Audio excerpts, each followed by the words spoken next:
Yashodanandana Vrajajanaranjana Yamunatiravanachari Yamunatiravanachari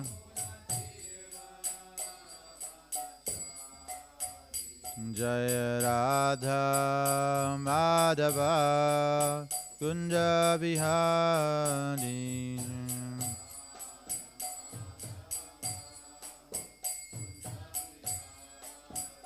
Jaya Gopijana Vallabha Girivardhari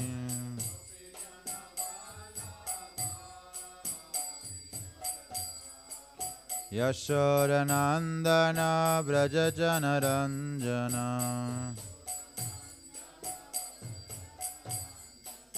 Yamunatiravanachari Hare Krishna Krishna Krishna Hare Hare Hare Rama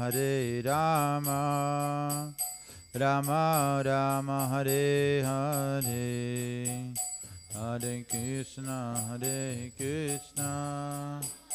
Krishna Krishna Hare Hare Hare Rama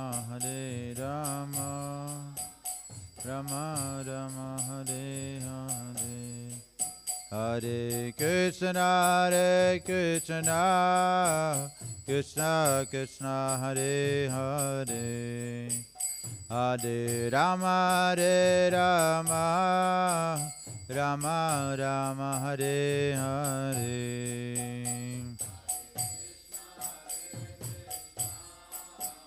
Krishna Krishna Hare Hare Hare Rama Rama Rama Hare Hare Hare Krishna Krishna Krishna Hare Hare Hare Rama Rama Rama Hare Hare Hare Krishna Krishna Krishna Hare Hare Hare Rama Rama Rama Hare Hare Hare Krishna Krishna Krishna Hare Hare Hare Rama Rama Rama Hare Hare Hare Krishna Krishna Krishna Hare Hare Hare Rama Rama Rama Hare Hare Shri Shri Radha Madhava Ki Jai Grantaraj Śrīmad-Bhāgavatam Ki Jai Shri Prabhupada Ki Jai Om Namo Bhagavate Vasudevaya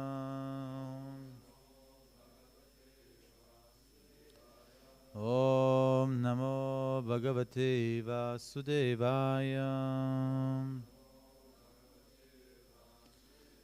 Om Namo Bhagavate Vasudevaya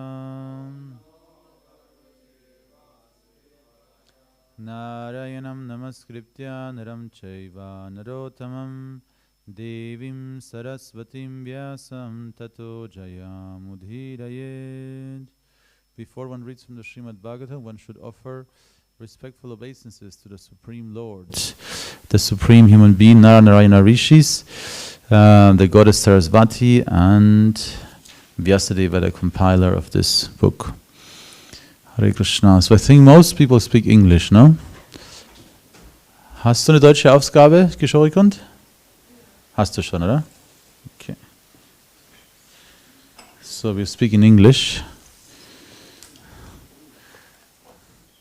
And we're reading from the Śrīmad-Bhāgavatam, Canto 4, Chapter 8 and verse 81. Verse 81. The name of the chapter is Dhruva Maharaj. Dhruva Maharaj leaves home. Please repeat word by word. Devam Uchuhu Naivam Vidamo Bhagavan Prana Rodham Chara Charaskilam Chara Charasyakilam Sadvam Damnaham Videhi Tan No Vrijinad Vimoksham Prapta Vayam Tvang Sharanam Sharanyam Deva Uchuhu Naivam Vidamo Bhagavan Pranarodham Chara Charasya Kila Satvadamnaham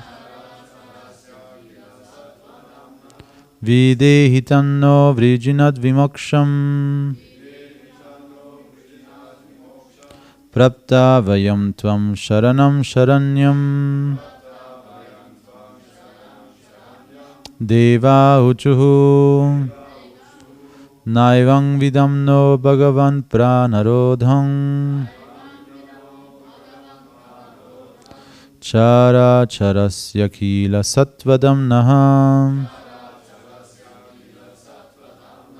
Videhitanno Vrijinad Vimoksham Prapta Vayam Tvam Sharanam Sharanyam. Please. Deva Uchuhu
Ladies? No one? So let's repeat word by word translation. Devaha Uchuhu. All the demigods said, Nam, not, Evam, thus, Vidamaha, we can understand, Bhagavan, O Personality of Godhead, Pranarodham, how we feel our breathing choked,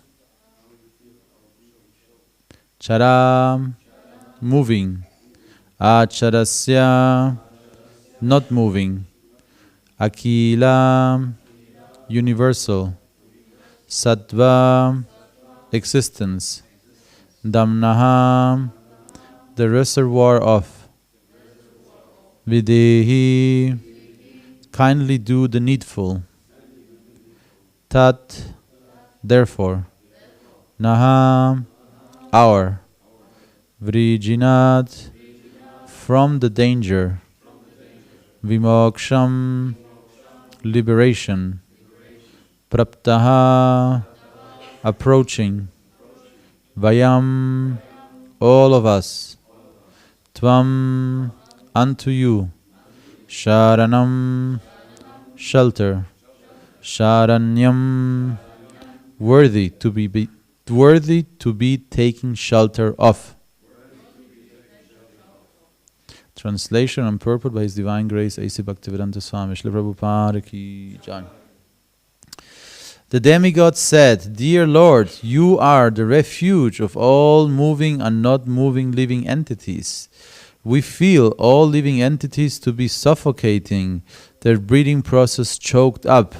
We have never experienced such a thing.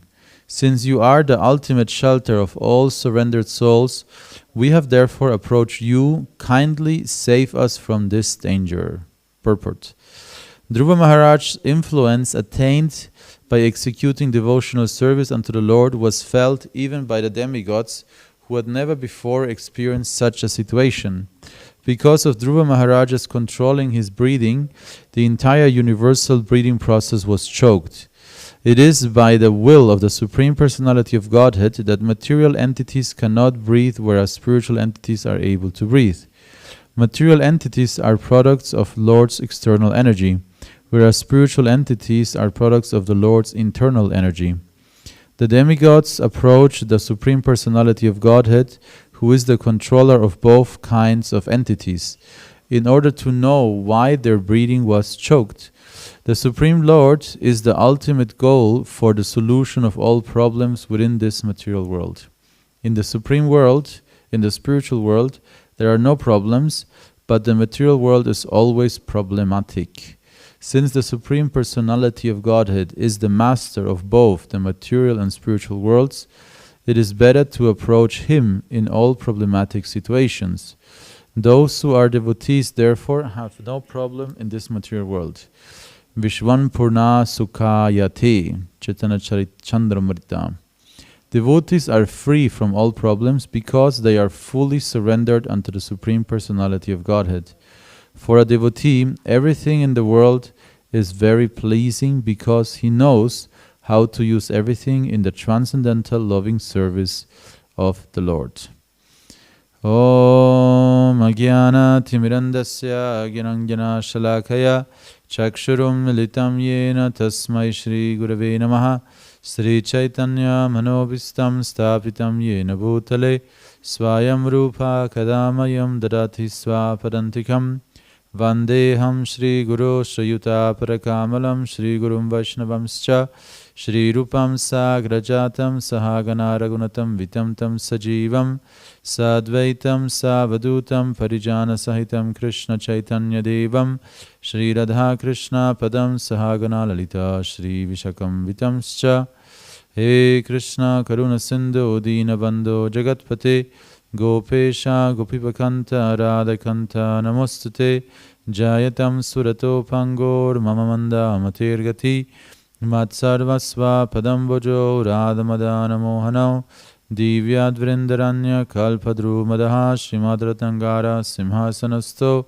Śrīmad Radha Śrīla Govinda Deva Uprashtalivi Savimanao Smarami Śrīmanra Sarasaram Vivam Siva Tatatastitaha Karsham Venu Swanair Gopir Gopinata Shriyastanaha Taptakanchana Gaurangi Radhe Vrindavaneshwari Vrishabhanu Suta Devi Pranamami Hari Priye Jai Sri Krishna Chaitanya Prabhu Nityananda Sri Advaita Garadhara Shivasari Gaura Bhaktarinda Hare Krishna Krishna Krishna Hare Hare Hare Rama Rama Rama Hare Hare. So we'll read the verse one more time. Deva uchuhu naivam vidamo bhagavan pranarodham chara charasya kila satvadam naha videhi tanno vrijinat vimoksham Bhakta Vayam Tvam Sharanam Sharanyam. The demigod said, Dear Lord, you are the refuge of all moving and non-moving living entities. We feel all living entities to be suffocating, their breathing process choked up. We have never experienced such a thing. Since you are the ultimate shelter of all surrendered souls, we have therefore approached you. Kindly save us from this danger.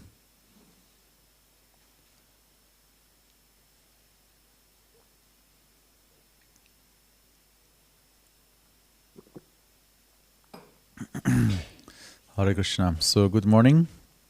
We are reading from, hearing from the Bhagavatam, from one of the most amazing sections of the Bhagavatam, where we hear the story of the young boy Prahlad, Dhruva. So, very young boy, Dhruva Maharaj, is only 5 years old, 5-6 years old, and he is on a very determined, very extreme form of tapasya at such a young age. And the reason is because he was insulted by his father. His father, Uttanapada Maharaj, had 2 wives. And he had a preference, or was very much controlled by one of his wives, which was not Dhruva's mother. So Dhruva Maharaj one day wanted to climb on the lap of his father, just like his stepbrother. And while he was attempting to do that, his cruel stepmother said, you first have to be born through my womb in order to be able to sit on the lap of your father. So very, very heavy, small boy. So the small boy, Dhruva, was very shocked, very angry, very hurt, and especially because his father did not say anything. You know, he was so weak that he did not say anything. He didn't protect him. You know, he didn't reprimand his, unfair wife. He was under the control of this wife. So the small Dhruva, crying, went to his mother and took shelter by his mother, who was very wise. You know, basically she was his guru. It is stated that in any case the mother is the Adi Guru. The first guru we have is the mother. We learn speaking from her, and she has, in the beginning of life, the most influence actually on our consciousness and behavior. So Dhruva Maharaj had the great luck that his mother, even she was a little bit neglected by the king, actually was spiritually very advanced. So she said, there's nothing I can do directly, but I can give you a different form of advice. If you really want to attain, salvation, perfection, those who attain perfection, they live in the forest. The great sages, they go to the forest, and there they take shelter of the Supreme Personality of Godhead, of Bhagavan. So if you really want to attain something greater, you should go there. And the reason why is because Dhruva Maharaj had the strong intent to achieve a higher position than his father. This was his simple logic, He's a small boy, and he's a kshatriya, so he had this very strong fighting spirit, and his honor was hurt, by the way his father was, rejecting and not taking care of him. So his conclusion was very simple: I need to have a position more powerful than my father. And Uttanapada was very powerful because he was one of the Prajapatis, so very powerful. And technically above Uttanapada there is only Manu and Brahma, so he had to attain a very high position in order to have something greater than his father. So his mother told him, you should, take shelter of the Supreme Lord. His idea was, of course, he should have a higher position, like royalty, like you could say more powerful throne, more domain, more power than his father. Then he could feel in a position where he's safe, because his father could not give him protection. But his mother advised him very wisely, but she was not expecting that he would immediately leave for the forest. So basically she was giving general advice, for the future. But the young boy Dhruva immediately left the palace, and he went into the wilderness, into the forest, as a young boy, 5 years old. He went into the forest, and in the forest, very soon he met Narada Muni, who had heard about, this young boy, young prince, who has left the palace of Uttanapada Maharaj and is now in the forest, And so Narada Muni stopped him, and said, "What are you doing here? You should go back to the palace. It's much too dangerous out here. There's no food, there's no shelter. There's so many wild animals. There's so much danger. Go back to the palace." And the young boy was very, determined, and this is explained in the Bhagavad. Srila Prabhupada explains that because he was a Kshatriya, he had this very strong determination, So he said, "My dear sage, if you want to help me, I'm very happy to hear your instructions. But if you don't have any help you can offer, then please move to the side. I have to go to the forest." So Narada Muni was very impressed with the determination of the young Dhruva Maharaj, and he instructed him, on the basic way to survive in the forest, which leaves to eat, what to take, and how to worship the Lord, in a very simple form in the forest, made out of mud and natural materials. And also he initiated Dhruva Maharaj in the 12-syllable mantra, this Om Namo Bhagavate Vasudevaya. Technically, it's considered that this is when this mantra was, giving into a parampara. Dhruva Maharaj received this mantra from Narada Muni directly. This mantra is actually, of course, also the first mantra of the Śrīmad-Bhāgavatam, is the first line of the Bhagavad Purana. But within the Śrīmad-Bhāgavatam, that's the instance which is described when a guru is giving this mantra to a disciple. That's Narada Muni passing this mantra on to Dhruva. So with the very specific instructions of Narada Muni, who is a very great sage, a very great devotee, in the Brahma Sampradaya, he is actually in the third position. Singari Bhagavan ki jai. So our Sampradaya starts with Krishna himself, then Brahma, and then comes Narada. So he's in the third position. And for some unfortunate reason, in Indian TV dramas and series, they depict Narada Muni like some funny guy who's a little bit crazy maybe. Or he's a little bit, very often they depict him a little bit weird. But Narada Muni is one of the greatest sages. He is not bound by any material, you could say, modes of nature. He is able to travel within matter and spirit. In this purport, we were hearing how Srila Prabhupada was saying that there is the internal energy, Antaranga Shakti, and the external energy, the Bahiranga Shakti, the two energies of the Lord. And he's, of course, the source of both. So if you want to attain anything, you should always take shelter of the Lord, because he's able to either solve a problem or grant liberation. So Narada Muni is not bound. He can travel within matter and spirit without any restriction. He's one of the most advanced internal, you could say, intimate associates, of the Supreme Lord. So Dhruva Maharaj received this mantra, and he started immediately following the process that Narada Muni had given him. And he started within a very short period. So what we are hearing now, this verse, is basically after 6 months, it is described. So after only within 6 months, he achieved this position which we are reading here now. First, he was sustaining only on forest fruits and forest berries, forest leaves, like that. And then he stopped eating, and he was only drinking water and doing his sadhana, meditating. Then he stopped drinking also water, and he was only focusing on pranayama. So he was standing in one leg, raised arms. And then from that point onward is described, he didn't move anymore. In the 5th month, he was standing like a pillar, unmovable, strong. With his, it says, his foot was creating an imprint into the earth, so heavy he became.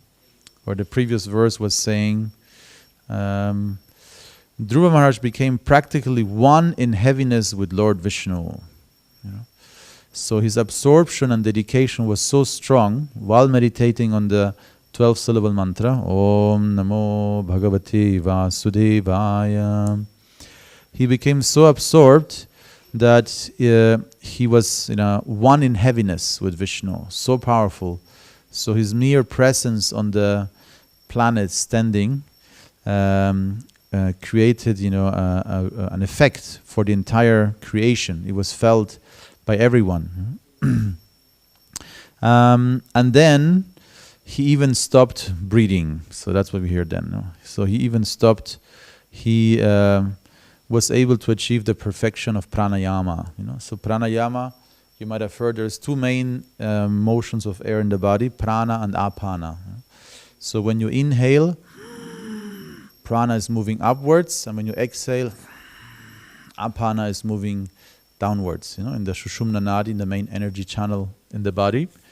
You could also say the central nervous system. And this prana and apana, in pranayama, the idea is, as described in the Bhagavad Gita, that you want to make the breathing process so subtle and so elongated that prana and apana become indistinguishable. And then, when they become so subtle and indistinguishable, they merge into each other. And then you have full control of prana, apana, and also there's 5 airs, prana, apana, and then vyana, udana, samana. So these 5 airs combined are actually described as a subtle cage holding the Atma within the material reality. And if somebody controls pranayama, he can liberate, open this cage. Or also you could say somebody who has this control is not dependent on the body anymore. He can, travel with these 5 pranas to different locations in the universe. So the young, and many people usually take very, very long time to accomplish this. Usually, sometimes, decades, and sometimes there's description, sometimes even hundreds, sometimes thousands of years. Yogis sit down and meditate, especially because this is in Satya Yuga.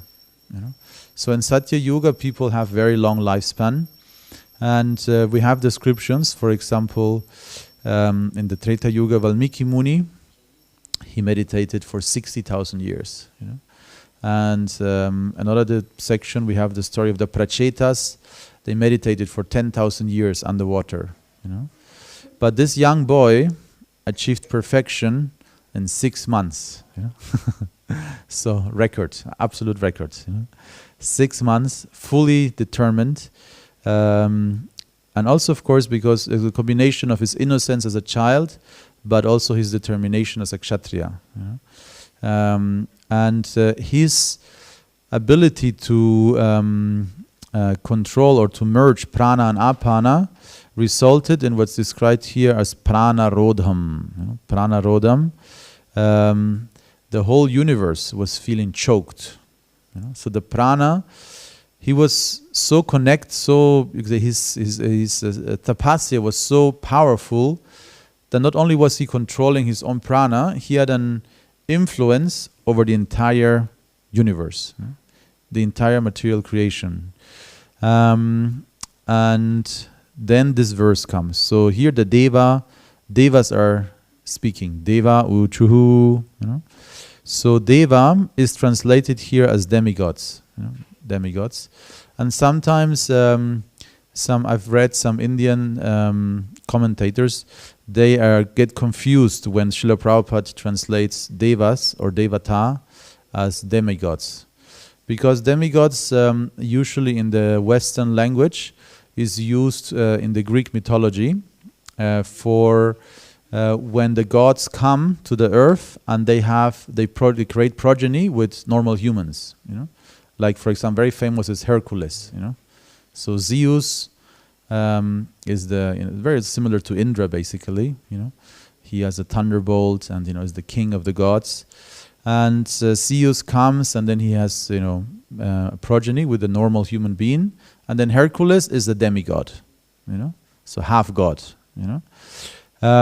But what Srila Prabhupada is meaning here with demigod is not that, you know. Demigod, the devatas, he's translating as demigods because, like in this verse is very clear, they are taking shelter of Bhagavan, you know. So the devatas themselves are actually Jiva Atma, you know. So there is a difference between Jiva Atma, Shiva Atma, and then Bhagavan himself, you know. Or you could say Vishnu Tattva, Shiva Tattva, and Jiva Tattva.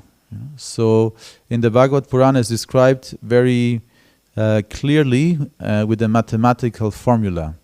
So it says that the Jiva Atma, any Jiva Atma, so that means any of us, any plant, any tree, you know, in its full potential can achieve 78% of the qualities of Bhagavan. You know? So Bhagavan means somebody who has all qualities, you know, all opulences.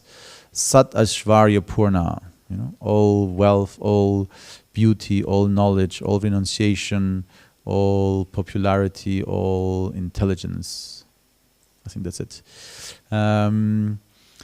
So, and we can attain, in the best situation, 78%. You know, so this is a lot, because right now we are all quite conditioned, you know, and we have, you know, different bodies, and we have, you know, some abilities. You know, we might have some wealth, maybe some beauty, maybe some intelligence, but certainly not 78% of the qualities of Bhagavan himself. And it is described that Brahma, who is the first living entity in each universe, he technically is manifesting this opulence, you know. He's manifesting 78% of the qualities of Vishnu. And he is, of course, having a huge lifetime. He's very intelligent. You know, his life duration equals the life duration of the entire universe. So, and also it is described that when the living entities start the material samsara, they start as Brahma. So the Lord is not envious. You know, if you are entering into samsara, material reality, he is not putting you in a bad position. He's putting you in the best position, you know. And then you either achieve perfection or you decay, you know. Most of us, we got entangled because we're still here in samsara, you know. Every one of us at one point in the beginning of samsara, we were Brahma himself, you know. And then we start wandering in this world. So Brahma himself is Jiva. Jiva Tattva, Jiva Atma, just like you and me, much more self-realized. You know, we are more conditioned, and of course, some living entities are even more conditioned than us. You know, some insects, some plants. You know, might be even more conditioned than we are. Then we have Shiva Tattva, Shiva, Mahadeva. In the Bhagavatam, it is described that Mahadeva can achieve up to 84% of the qualities of Vishnu. You know? 84% of the qualities of Vishnu. So Shiva practically is actually, in one sense, he's not a normal living entity like you and me, but he's also not in the same position as Vishnu. Shiva is described to be like yogurt in the Brahma Samhita, and Vishnu is described to be like milk.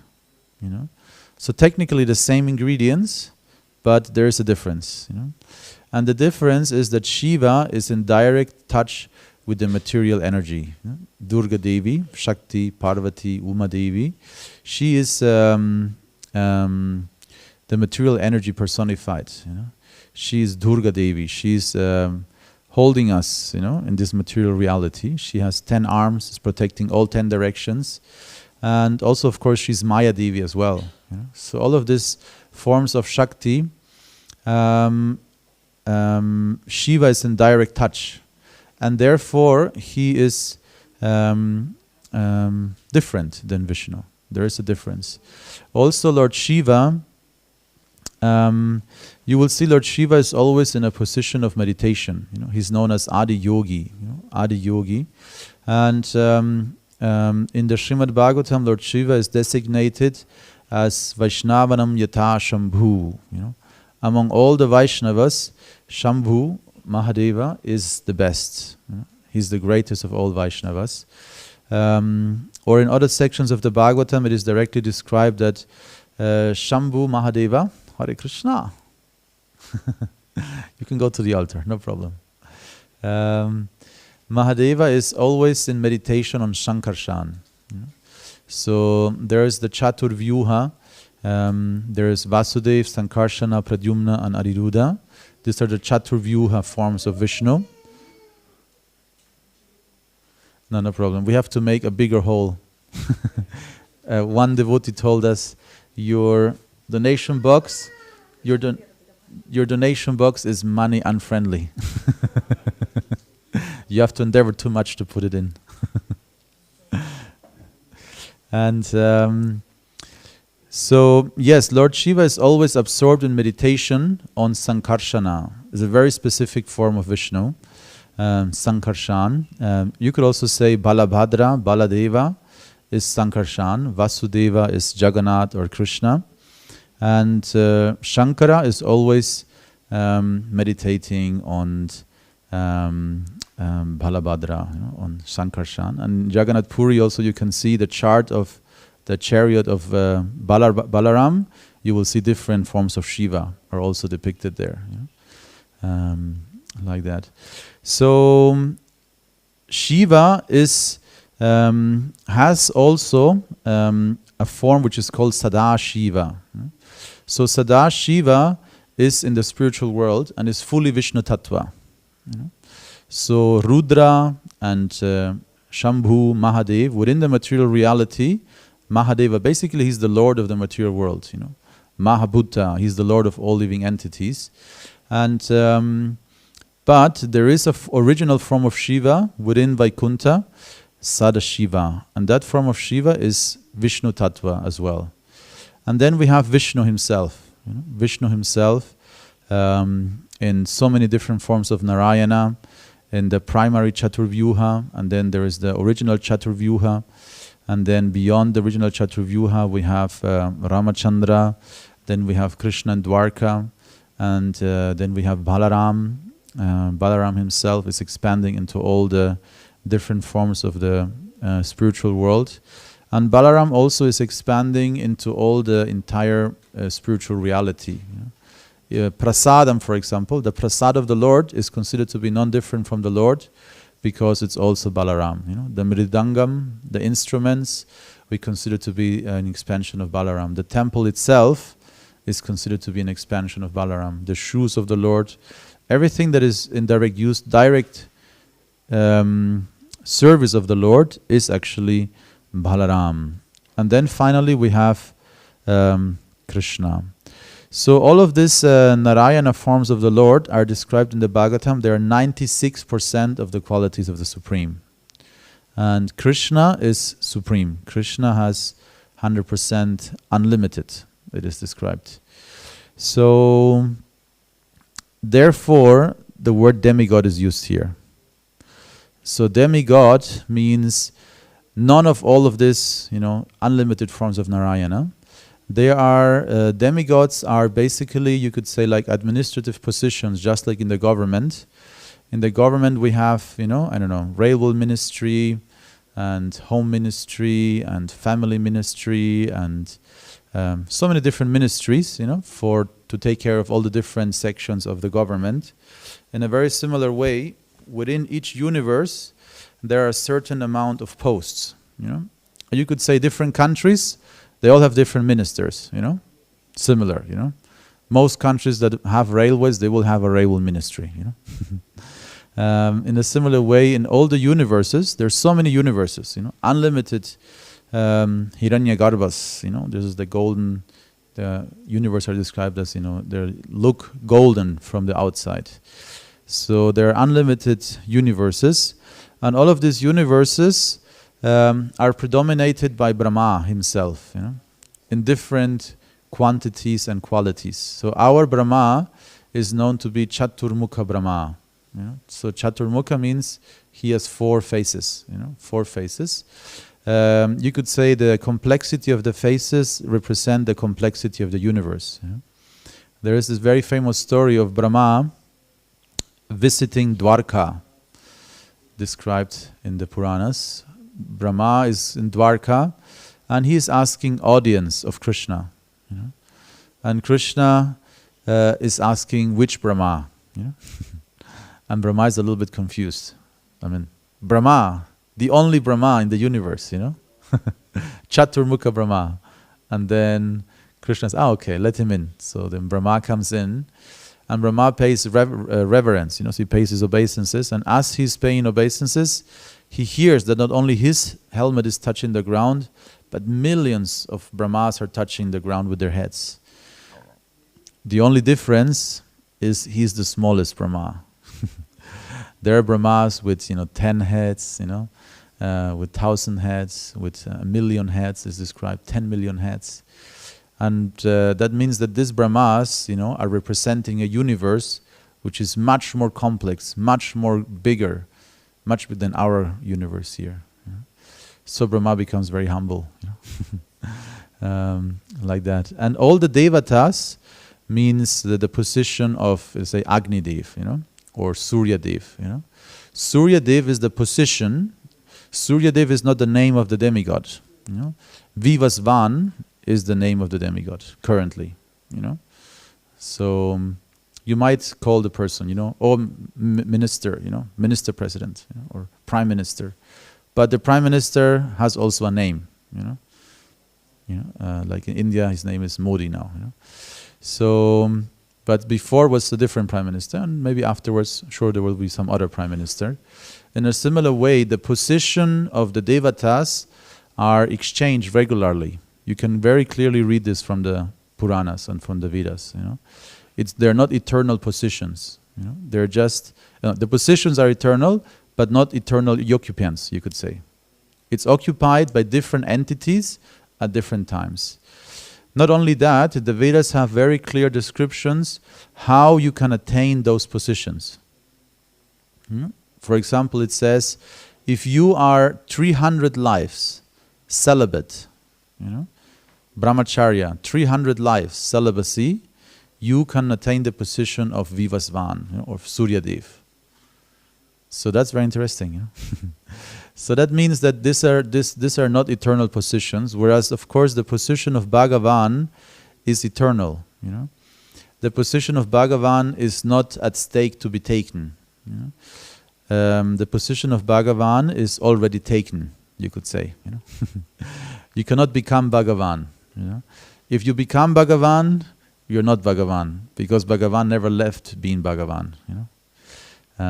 Like that. So that's why this confusion should not be, if you read the Vedas properly and you understand a little bit Sanskrit and the history and the hierarchy described in the Puranas, it's the translation is very good, because God is complete and a demigod is very powerful, but he's not God himself.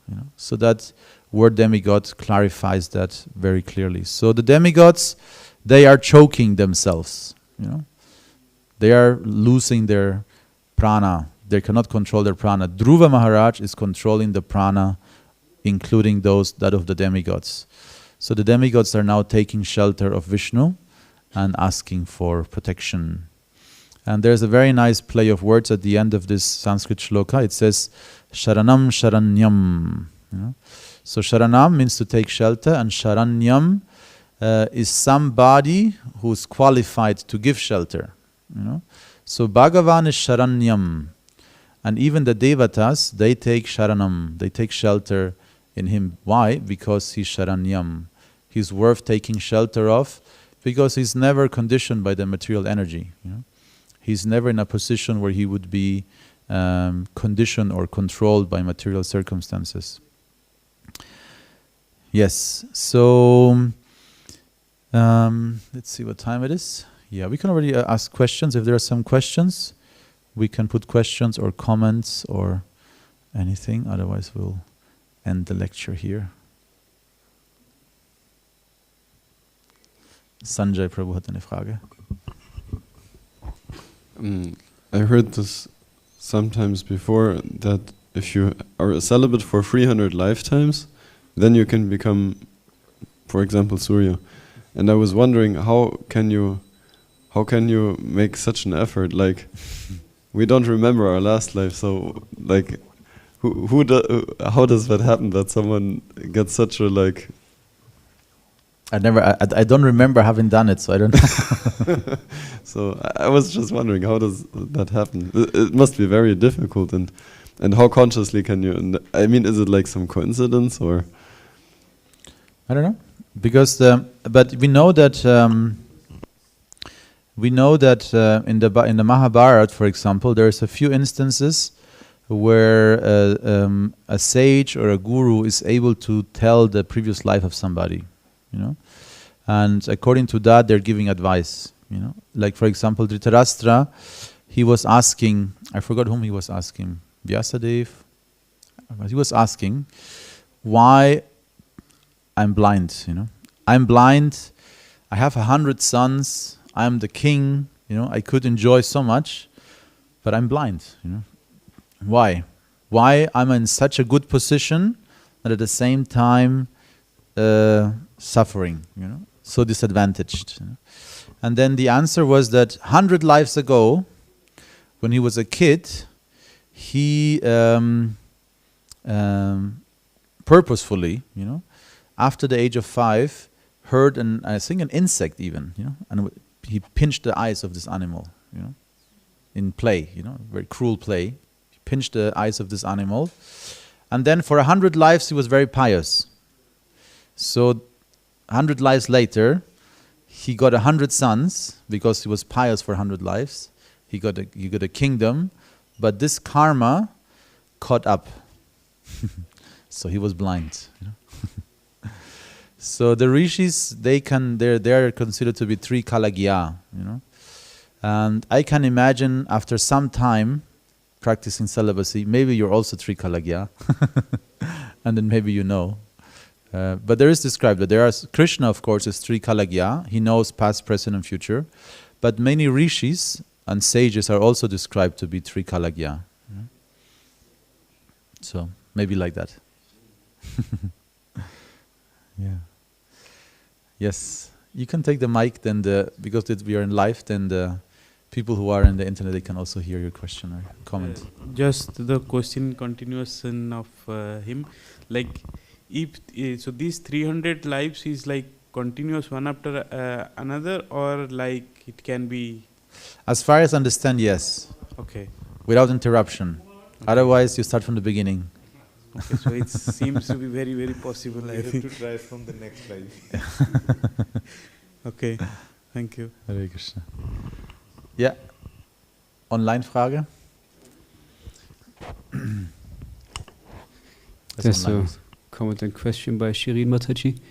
Thank you for a very rough and interesting lecture. If Shiva is the best Vaishnava, why is he known as someone who is easily made angry or happy? I thought Sthira, unwavered, was one of the Vaishnava qualities. Nice, very, very good question. So Shiva is also a guna avatar. You know, there's the 3 guna avatars, Brahma, Shiva, Vishnu. You know, and very often in the West they think, yeah, these are the 3 main gods. You know? And it's kind of true, but not really true, because Brahma is not worshipped so much actually. There's very few Brahma temples. Only in Pushkar there's a very famous Brahma temple. And there's a long story why he's not worshipped.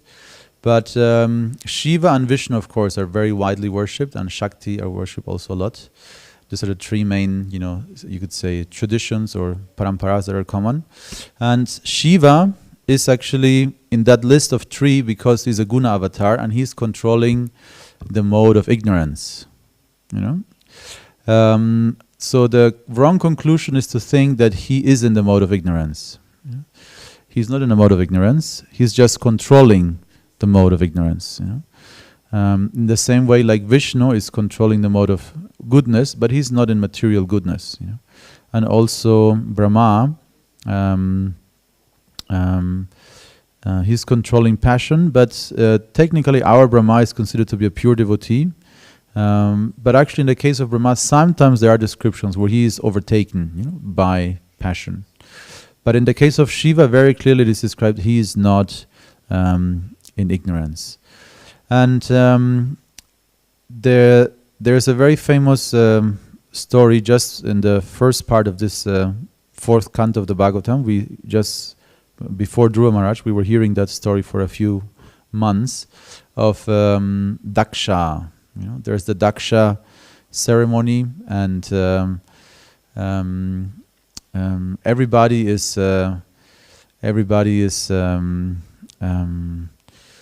you say, greeting Daksha. You know, so Daksha is a Prajapati. He's very powerful. He enters this assembly hall, and Daksha actually, as you could say, technically, you know, he's, you know, a very, you know, powerful person, and to some extent, you know, also a demigod, a Vaishnava, you could say. But he's Mishra Bhakta. You know, he's clearly a Mishra Bhakta. He's not a perfect Vaishnava, and he is very proud.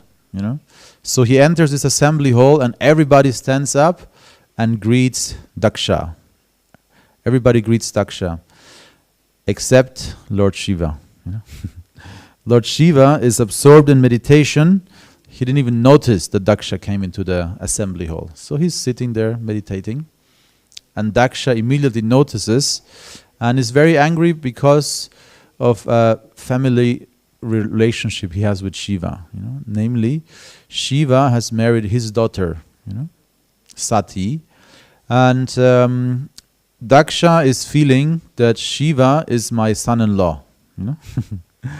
And actually Daksha did not like so much the arrangement, you know, because he's thinking, you know, Shiva, look at him, you know, he's matted locks, you know, smeared with ash, wearing garlands of skulls, you know, and the company he's keeping, all these bhutas, pretas, pisachas, dakinis, sakinis, you know, all kind of, you know, hobgoblins and ghosts, and you know, so, and of course he's a great yogi, but who knows, you know? So Daksha was actually not so pleased that Sati, his daughter, had taken, you know, him as a husband. And when Shiva didn't pay him respect, that was too much for his ego, you know.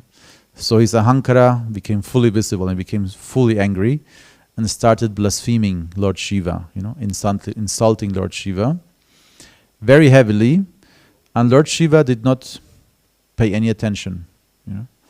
Lord Shiva was not shocked or perturbed, or like, he was still meditating, and actually his servants, you know, especially Nandi, who is you know, in the shape of a bull, Nandishvar, he was protecting Lord Shiva, and he was counter cursing Daksha and his followers, and then this big fight started, you know. The followers of Daksha and the Devatas, they're starting cursing the followers of Shiva, and the followers of Shiva were cursing the Brahmanas and the demigods, you know. So it's a very famous story. And Lord Shiva stood up and left, you know. He was not at all you know, interested, you know, in taking part in this, you know, petty ego games, you know. So very clearly he was transcendental. And I'll try to make the story as short as possible to answer this question, but later on Sati was insulted, you know. She was insulted in such a way that he took her own life, you know. She took her own life, and then Shiva became really angry very fast, you know. He took one of his hairs, you know, and threw it to the ground, and from that contact of that hair to the ground, Virabhadra emerged, a huge, very powerful Rudra expansion of Shiva, very angry, very powerful, and this Virabhadra, you know, destroyed the entire arena of Daksha, you know, very famous story. So there he became very angry, and then Brahma and all the demigods, you know, were very scared, and they decided to, you know, go to Shiva to please him, you know. So they were very afraid of Shiva. So they all went to Kailash and they were amazed at the opulence of Kailash, because Shiva looks very, ascetic, not very opulent. He's wearing usually deer skin or, only ashes. So he's not usually wearing any alankars, any ornaments. And but obviously, the entire Shiva abode, Kailash, is extremely opulent, much more opulent than all the Svargas or even Brahma Loka it is described. So Kailash Dham is very opulent, but Shiva is very detached. He's not attached. And they were afraid to go there, and they were expecting that Lord Shiva will be very angry, still angry.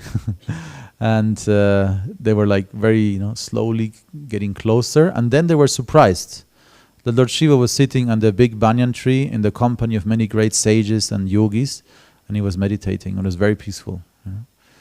So they were surprised. So this is a very, this story, there's many other stories, of course, but this exemplifies how Shiva becomes angry. Shiva does not become angry out of his ego. Shiva does not become angry just because of his ego. Shiva becomes angry if you do an aparada. If you do an offense, for example, to his wife, a great devotee, then he became very angry, very fast. And there are other instances,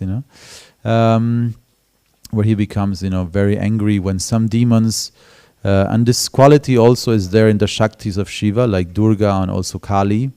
The demons, they are become too materialistic, too selfish.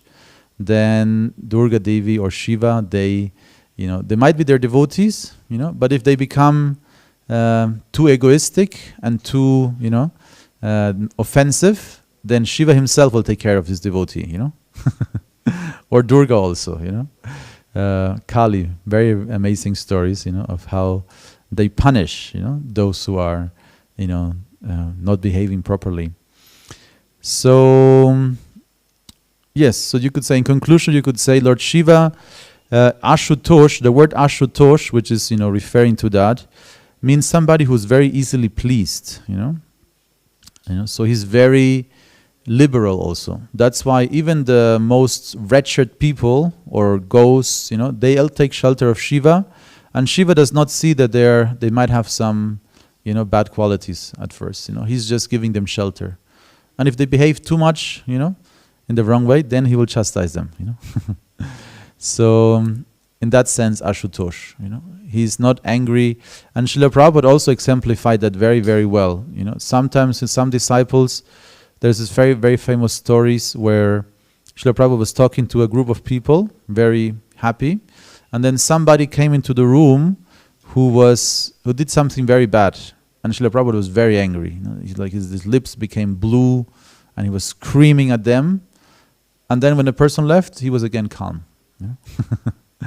So when anger poisons you, you are not anymore in control. You lose your intelligence. It is described in the Bhagavad Gita. You lose intelligence, discrimination, and then you are poisoned by anger. You become fatigued. Your heart is racing. Your body temperature increases. There's all kind of symptoms that clearly depict somebody who's affected by anger. But if somebody is using anger to correct somebody, and actually not being touched by it, or affected by it, is very different. So Shiva is very effective. He might become very angry, but it's not that he's suffering from it or he's conditioned by anger. Next moment, he's fully meditating again. Like that. Any other question? Vedasara.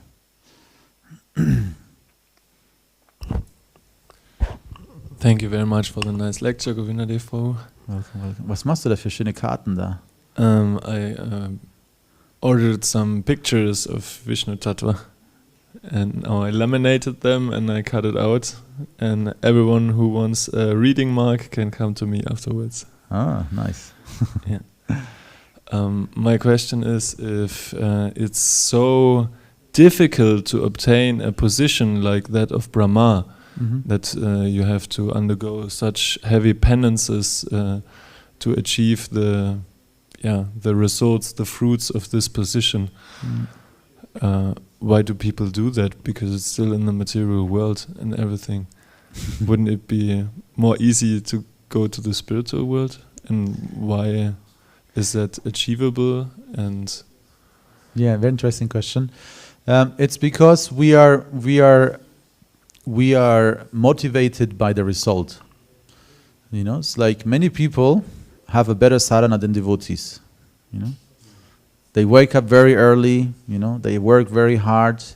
They're very focused. You know, they don't lose any time because time is money. You know, and they work very hard because they're motivated by the result. You know, so the result is always motivating, and and to attain power, is also very motivating. So people go at great lengths to achieve something selfish for themselves. Or Bhakti Charu Maharaj used to say, "For sex, a man can do anything." So it's true. So it's like that. So the motivation is very strong. Passion is motivated by the desire. So desires can motivate you to do so many things. So this is one part of it. The other part of it is that we underestimate what we can achieve also. Actually, it's not so easy to achieve great things. If you have the right mindset, the right focus, the history is full of great achievements. And if you read in the Puranas, also great sages who achieved, what's this? I always confuse Vishvamitra and Vashishta. Huh? Vishvamitra, no? So Vishvamitra was a Kshatriya, actually. He was a Kshatriya, and he witnessed the power of Vashishta, who was a Brahmana. So Vashishta was living in a simple, Brahmana hut, like a hermitage, and he had his cow, and was very happy. And Vishvamitra came there, and with his entire army, and Vashishta with his Kamadhenu and his Shakti manifested big feast, everything they needed, So he gave food to all the soldiers and the king, and they were like, wow, So Vishvamitra was like amazed. He's like, oh, Brahmanas are really powerful, Looks like they have nothing, but with some mantras and the Kamadhenu, he could offer, such a big feast and reception, So then he developed the desire, to get this cow. So he decided to attack, the ashram and take the cow. And then Vashishta manifested an army, with mantras and from Kamadhenu, and defeated Vashishta. Vishvamitra, sorry. So then he decided, I have to become a Brahmana, I have to become a Brahmana. So he became, he meditated for a long time and became very powerful. And it's described, he even created his own planet, He created a new planet. And that's how powerful he became. But then he couldn't control it.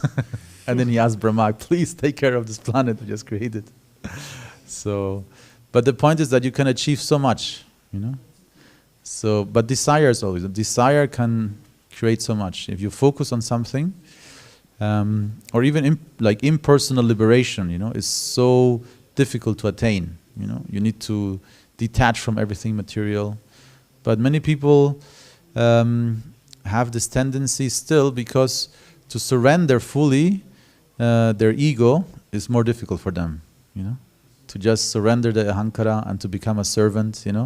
They think, no, that's not a good position. I want to be the master. So this illusion is very powerful, that we want to be in control. But ultimately, of course, the best is, and the most natural is actually bhakti. It's very natural for the soul. And in the, I forgot this verse where exactly it is, but it's described that like impersonal tapasya, or unnecessary amounts of tapasya is actually a form of torture for the soul. It's not really necessary, but sometimes people are very motivated to do that. And also we will hear later in Dhruva Maharaj, he also practiced heavy tapasya, and his motivation was not to attain Krishna. His motivation was to get power. And when finally Vishnu appeared to him, because he was so pure and genuine, he realized, I was looking for glass, and now I got a diamond. Means the darshan of Krishna. So he said, Krishna, I don't want any kingdom, nothing. I just want you. But then interestingly, Prishnigarbha told Dhruva Maharaj, you have to now rule the world for 10,000 or 27,000 years, something like that. You have to, because that was your desire. So afterwards, you can attain Brahmaloka, you can be directly connected with me. So we should be careful what we desire also. What kind of desires we cultivate sideways along our bhakti. Because all the anarthas, they are growing simultaneously. We have our bhakti, which is very valuable, which is artha, and the anarthas, all these other items that might be growing alongside, we have to cultivate. We have to be very careful. Do I want to be a guru? I'm going to sit in a big seat, and people will touch my foot. I'm going to give blessings. Very nice. So if this is for a spiritualist, that might be still some brahmachari, giving up so many things. But yeah, guru. I want to be a guru. Big powerful guru for Krishna. But you have to also check what kind of mixed desire might be there. Yes, it's okay. Yes, and related question to that, it's also said that we should endeavor to develop this relationship with Krishna, but then don't care, and that the devotee doesn't mind if he's in the material world or in the spiritual world, he wants to serve Krishna. Yeah. So there could be two persons sharing a similar position, and one has attained it because he wanted it for some material goal, and the other one just because the Lord wants him in the position to serve the devotees. Is it right? It's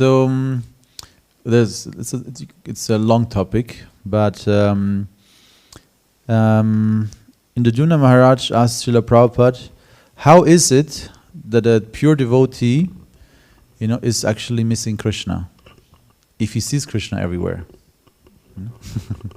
So a pure devotee, it's a very similar point. So a pure devotee is able to see Krishna everywhere, in his seva, in the holy name, in the Śrīmad-Bhāgavatam, he's fully in touch with Krishna.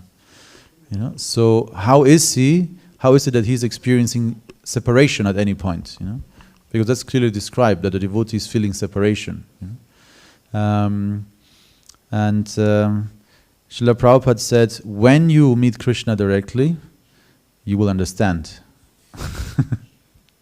So that's a very interesting answer. So he didn't give like a philosophical full explanation, but you can understand a lot actually from it, because basically it means this is achintya, to directly be in in touch with Krishna, is something very unique, of course.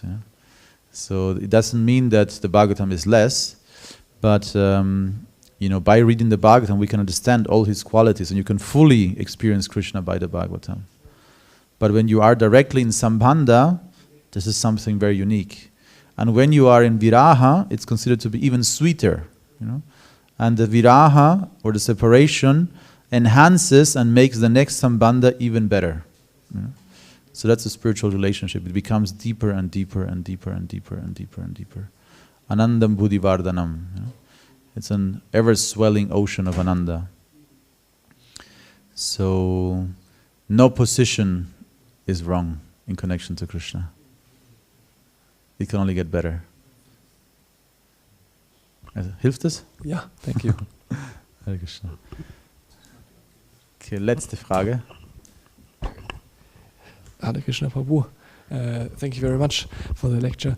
Now my question is somewhat related also. What is our relationship with Krishna actually, if we cannot perceive him so directly when we are not pure in consciousness and we are under the shower, but how then we can establish the personal relationship and not only think of eventually it will be like this and now I'm just doing my sadhana. Yes, so the rasa tattva begins always with shanta and then seva. You know? So dasya rasa and shanta rasa. So first we need to develop some basic shanta rasa. You know, we understand, we have a basic appreciation, you know, for Lord. God is there, God exists, you know, a higher power, you know, it's all pervading, you know. And you have that minimum understanding, then you can go to the next step, which is dasya.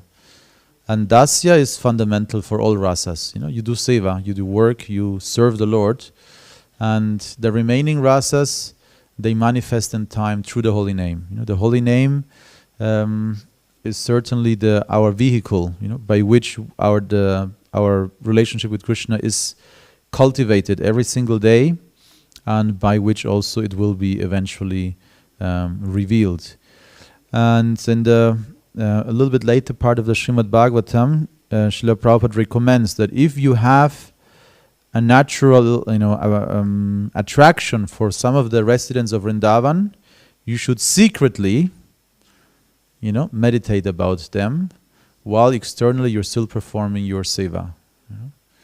So, if at one point you hear about some aspect which is very attractive, and you know, it's something which don't leave your mind, which is very, you know, any activity that you hear about in the spiritual world being performed, or any specific saka or saki, or you know, or elder gopi, or whatever position it might be, or sevaka, any position you find attractive spontaneously, you should cultivate it internally and meditate about following that specific person.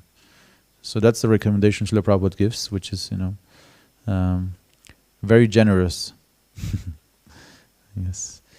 Grantaraj Śrīmad-Bhāgavatam ki jai, Srila Prabhupada ki jai.